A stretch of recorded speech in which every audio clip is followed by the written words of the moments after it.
The golden chandeliers of the Cortez Manor cast a warm, almost mocking glow across the grand dining table. 50 family members, the elite of the jewelry world, were seated in perfect rows. Crystal goblets, fine china, the scent of roasted pheasant and expensive burgundy. It was my grandmother's 80th birthday, the matriarch of the Cortez Diamond Dynasty, and I, Isabella Cortez, the eldest granddaughter and heir apparent, was supposed to be the star of the evening. Instead, I was the punchline. My husband, Ethan Sterling, stood at the head of the table. He was holding a glass of champagne, his face flushed with a triumph he couldn't quite hide. Beside him, wearing a gown that screamed, "I've been shopping with your credit card," was my cousin, Daphne, M.Y. Sweet Innocent. I only want what's best for the family, cousin. She was holding Ethan's hand, and she was smiling at me with the serene confidence of a woman who had already won. "Isabella," Ethan began, his voice carrying across the silent room. The servants had frozen mid-pour, the conversations had died. Even the string quartet in the corner had faltered. "There's something I need to tell you, something I've been meaning to tell you for a very long time." I felt the familiar cold knot in my stomach. I'd known something was wrong for months. The late nights at the office, the secret phone calls, the way he'd started flinching when I touched him. But I'd buried it under a mountain of work, of charity events, of planning my grandmother's birthday. I'd convinced myself I was being paranoid. Ethan took a deep breath.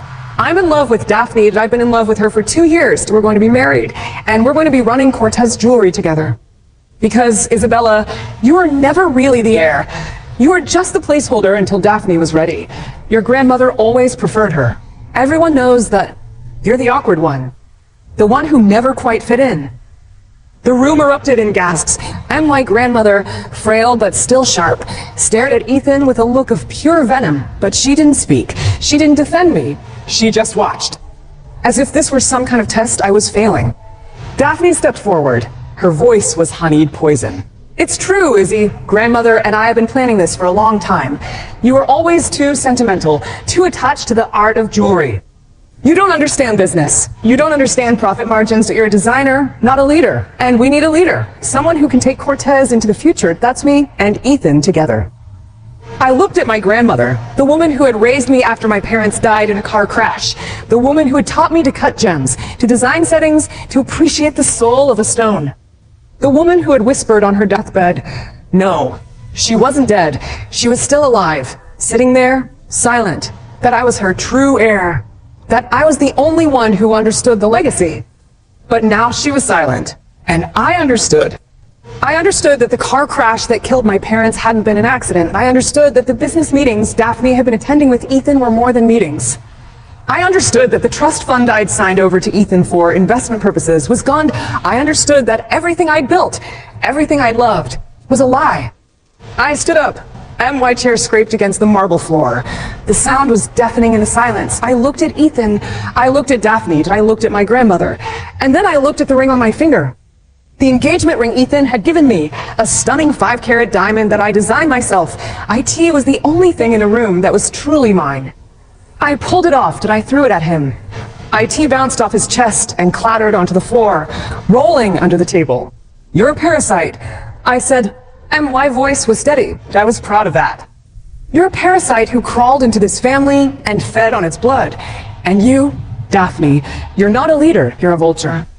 You've been circling grandmother for years, waiting for her to die so you could pick the bones. But you forgot one thing." I looked at my grandmother.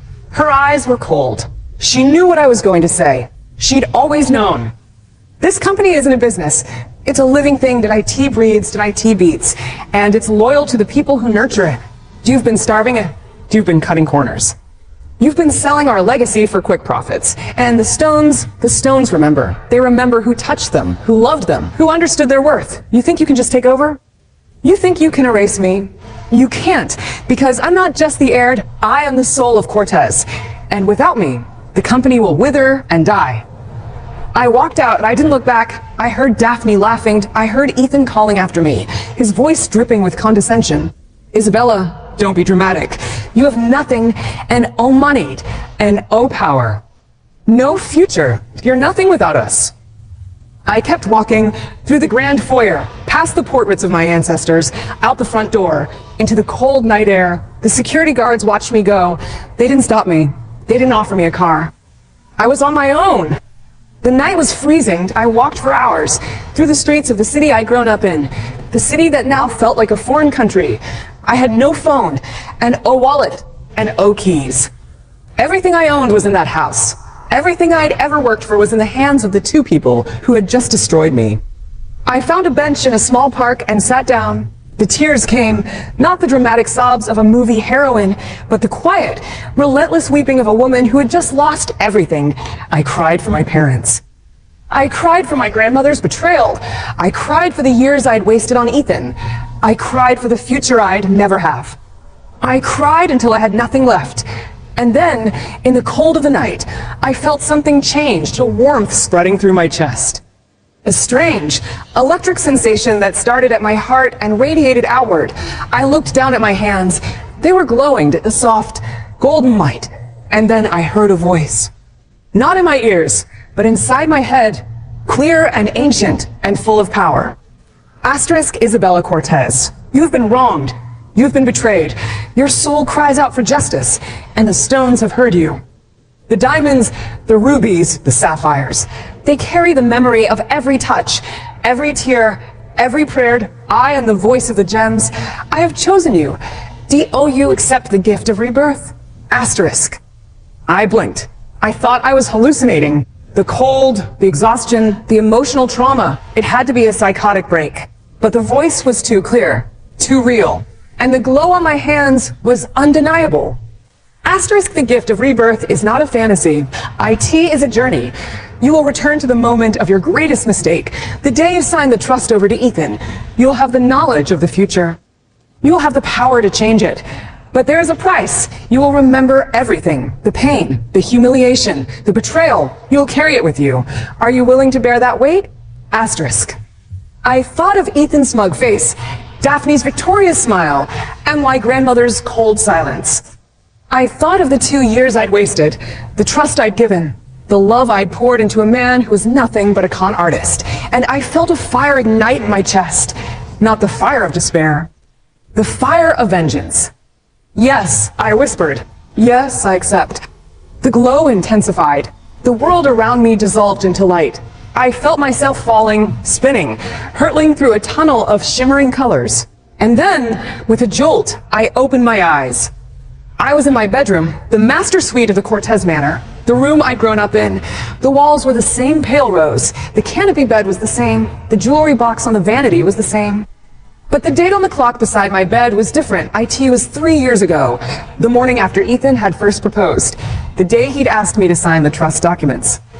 I sat up, and my head was pounding, and my heart was racing. I looked at my hands, and oh glow, just the familiar hands of a 28-year-old woman. But I knew that I knew everything.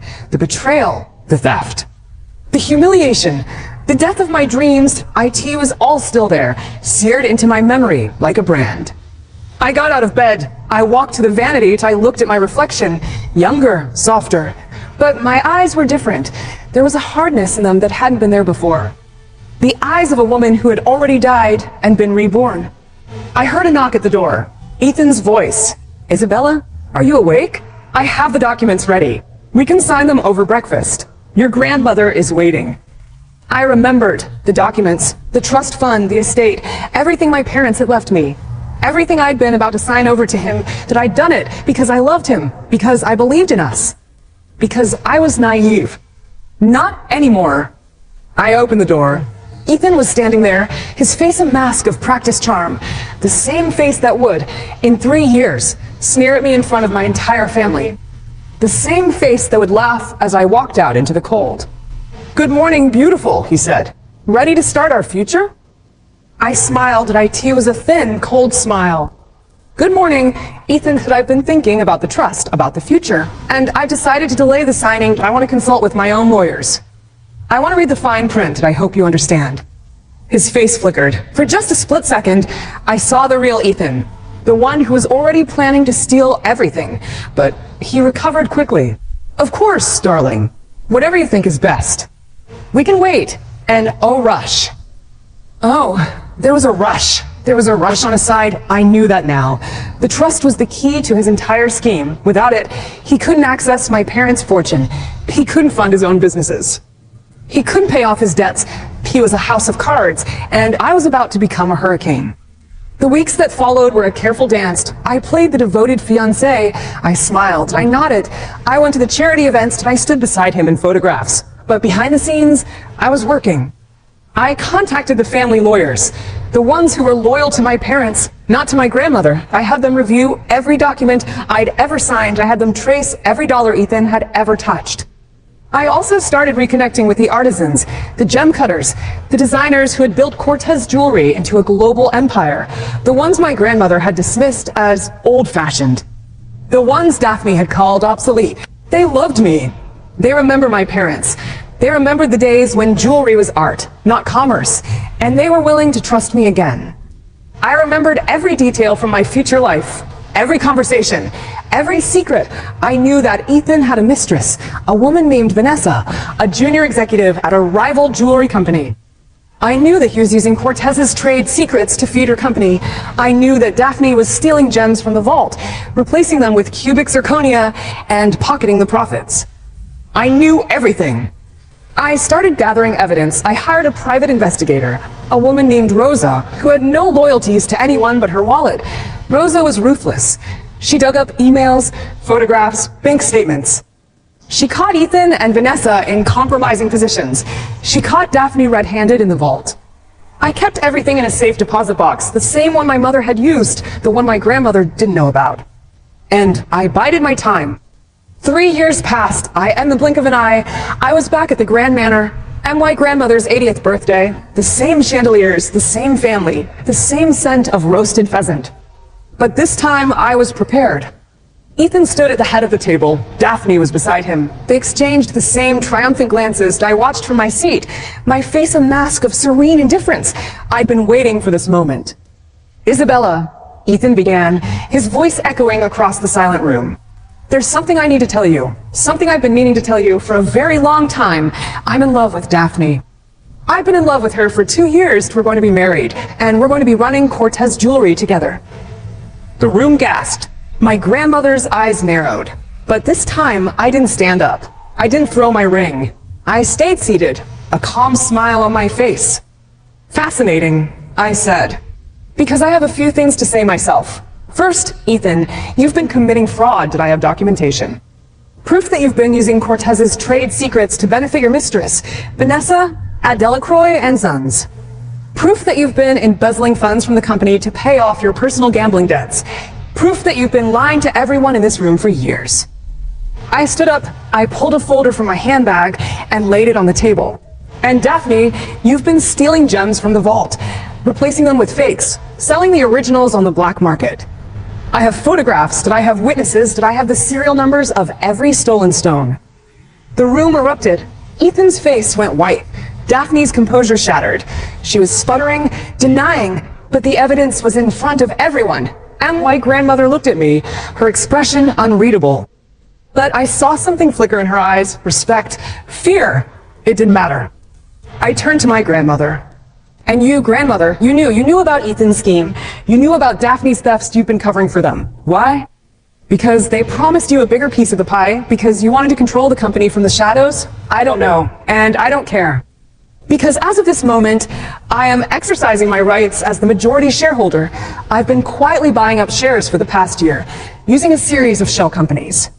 I now own 62% of Cortez Jewelry. I'm removing you from the board. I'm removing Ethan from his position as CFO, and I'm having Daphne arrested." I looked at the security guards. They were frozen. I nodded at them. "Please escort Ms. Daphne Cortez out of the building. The police are on their way." The guards hesitated, but I had power, real power, the kind that came from ownership, from foreknowledge, from 2 lifetimes of suffering and strategy. They moved. Daphne screamed. She clawed at the table. She called me a monster. She lunged at me, and I stepped back calmly. The guards restrained her. Ethan was trying to slip out the side door, but I'd already had his car towed. He was trapped. "This is what you did to me," I said, my voice quiet but carrying across the room. "You stripped me of everything. You humiliated me. You left me with nothing. And now you get to experience the same thing. Every single person in this room is going to know what you did. The press is already outside. The journalists are waiting. You're going to be famous, Ethan. Famous for being a fraud. The aftermath was brutal. Ethan was arrested on charges of embezzlement and corporate espionage. Daphne was charged with grand larceny. They both faced decades in prison. My grandmother, stripped of her board position and her influence, retreated to her private wing of the manor. She was a broken woman. I didn't visit her, and I didn't need to. I took over Cortez Jewelry. Did I restructured it? Did I fire the board members who had colluded with Daphne? Did I promoted the artisans, the designers, the people who loved the craft? I launched a new collection called Phoenix. Featuring stones that had been in the vault for decades, IT was a tribute to my parents, to the legacy they had built. It was also a monument to my rebirth. I stood on the roof of the Cortez Tower, the company headquarters, watching the sunset over the city. I remember the night of my first humiliation, the cold bench, the tears, the glow, the voice. I remembered the weight of everything I'd carried. But I wasn't carrying it anymore. I was standing on it. I was taller, stronger, unbreakable. Ethan's final plea came on a Wednesday. He managed to get a message to me through his lawyer, a letter, handwritten, pleading for forgiveness. He said he'd made a terrible mistake. He said he'd loved me all along. He said he was a fool. He begged me to come visit him in prison. I read the letter. I folded it, and I threw it in the fire. I didn't need his apologies, I didn't need his tears, I didn't need his love. I had my own love now, the love of my craft, the love of my employees. The love of a woman who had been broken and had rebuilt herself from the pieces. I walked back inside. The future was bright, and it was all mine.